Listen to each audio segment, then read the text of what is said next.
Hello world, Tom here. Is my face a little bit overexposed? Maybe? Let's see. Today I want to talk about keyframes. What are keyframes? When do you use them? And why do you use them? Keyframes are simply a point at where a change occurs. So it doesn't work if you just have one keyframe.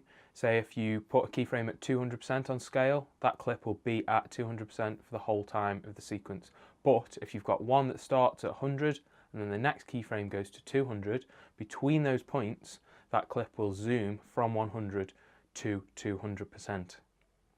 That's a very basic way of describing what a keyframe is. Keyframes can be used on almost every parameter,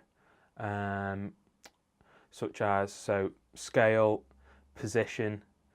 You can use it for them for time remapping, sound design, absolutely everything. If there are presets that you use like dissolves and fades, or cross dissolves or dip to white or all those, they're all sort of preset with keyframes. They're just made using keyframes, but the difference is you don't have to physically put the keyframes in. Premiere does that for you. You can do all these effects manually, and sometimes you can get a better effect or an effect that works better for what you want to use it with. Keyframes work the same in pretty much every editing software. If you're using Final Cut Pro 10, even if you're using old Final Cut Pro 7, which I know a lot of people still do use, Premiere Pro is what I choose to use. It's what I get along with the most, even though it is very buggy and can be very buggy. After Effects, it is the basis for almost all animations, and you can do some very creative things with keyframes.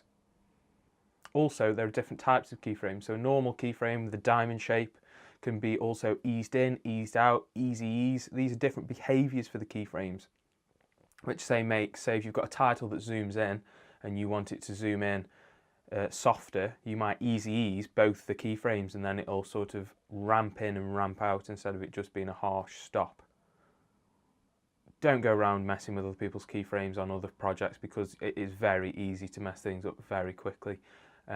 If it's a project you've done and you've not been back to for a long time, then maybe duplicate it and go back and try a few things, but some weird things can happen if you go back and start changing keyframes in the wrong place. Things can zoom out and disappear and all sorts. Crazy. So why have I decided to start doing videos like this? There are obviously no videos with me personally on the channel yet. This will be the first one.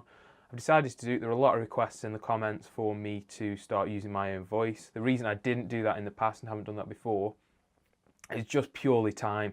Usually I'm making the videos in a busy office and there's no chance to find a quiet time to record myself, or I've not got my camera with me all the time at work. There are cameras at work. I work in a production facility, but it's not something that's very easily done whilst there. I've got a bit of time off at the minute. I'm at home. I thought I'd give it a go of trying to get into the routine of getting these videos and these tutorials out there for you guys, because I know that there are lots of YouTube tutorials, but not all of them are that great. Some people dumb things down too much. Some people don't dumb them down enough.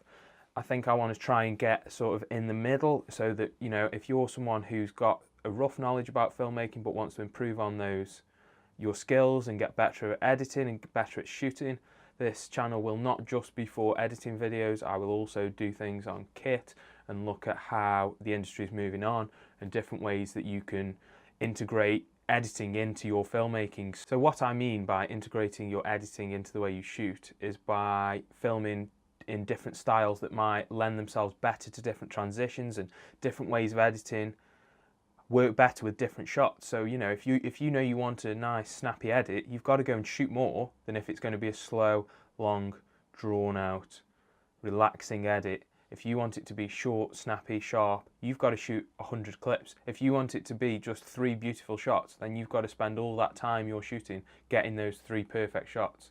There's no point in wasting your time filming the wrong things. Time is too precious, and so many people get so much footage that just sits there, never gets used again, and it's such a waste. Hopefully I can help inspire some more creativity and different ways of editing that maybe you haven't thought of. I myself am quite a quick editor. I like to get edits like the first draft of the edit bashed out really quickly, and then go back and refine it and really get it down, like as if you're carving a nice sculpture out of a piece of wood. You start off rough and then go smooth with the sandpaper, get it all nice and painted up, looking perfect. But for me, it's important to get something down on the timeline.